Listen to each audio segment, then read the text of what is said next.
జరగబోతున్న సంగ్రామంలో చంద్రగిరి నుంచి మోహిత్ని గెలిపించుకోవడానికి ఆయనకున్న అర్హత ఏమిటి?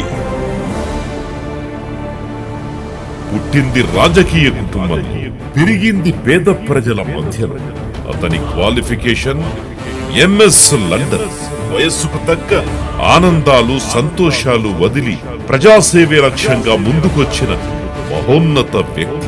చెవిరెడ్డి చేసే ప్రతి సాయంలో పక్క నుండి చూశాడు చెవిరెడ్డి మోహిత్ రెడ్డి.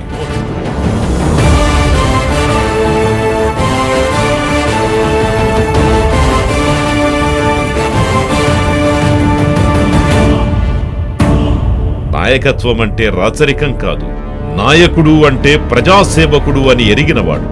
రాయల చెరువు కట్ట తెగినప్పుడు నాన్న నిద్రాహారాలు మాని కష్టపడుతుంటే, మరొక వైపు రాయల చెరువు నీళ్లను మళ్లించే పనిలో ఒక్కటై చేరాడు.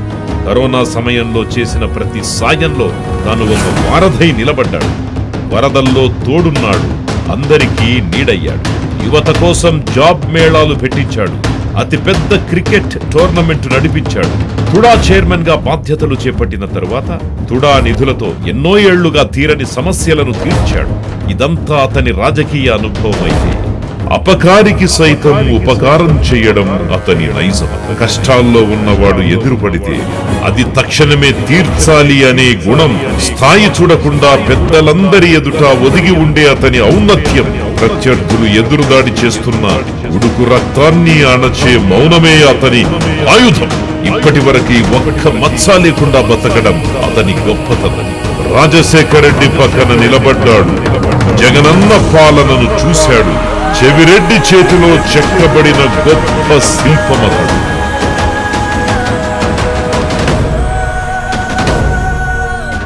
ఇంతకంటే ఏం కావాలి మన చెవిరెడ్డి మోహిత్ రెడ్డిని గెలిపించుకోవడానికి? ఫ్యాను గుర్తుకే, ఫ్యాను గుర్తుకే.